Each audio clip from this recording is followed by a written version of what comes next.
final point, I do want to bring up that social media absolutely can be used for good. Absolutely. Probably none of us would be here if it weren't for the presence of our rubies on Facebook or otherwise, I don't know, whatever channels, or Miss Nancy's podcast. You know, there are so many good things that I'm so grateful that as an atheist, back then, not now. Spoilers.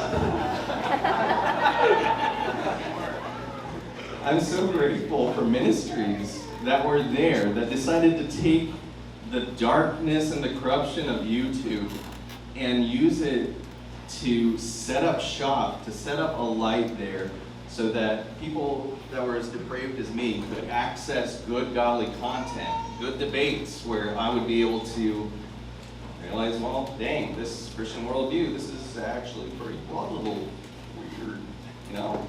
Thank God for ministries that are going out and doing that. But the line that we do have to draw is whether our online use, remember, for example, there's no middle fence, is our online use, is it for the glory of God, the furthering of the gospel, the furthering of my household kingdom, our finances?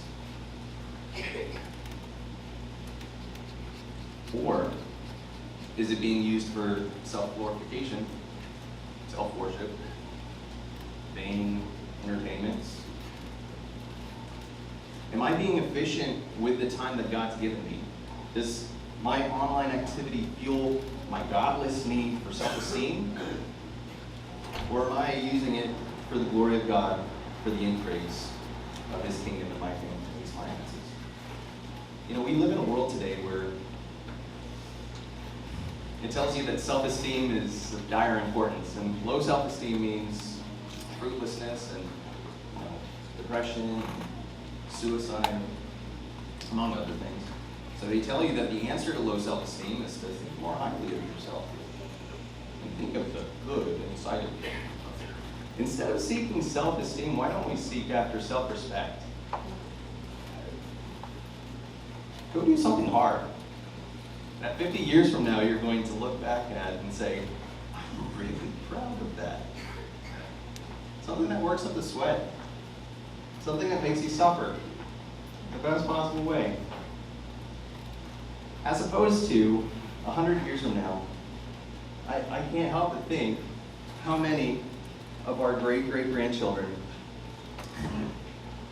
are going to be looking up their family trees and they're going to be like, oh man, I wonder how cool great-grandpa's was. And then they go up to your old TikTok videos, see you dancing like a fool for fake internet points. That's going to be awesome. So my third point is be efficient. If you use it, bring it into the subjection of Christ's dominion.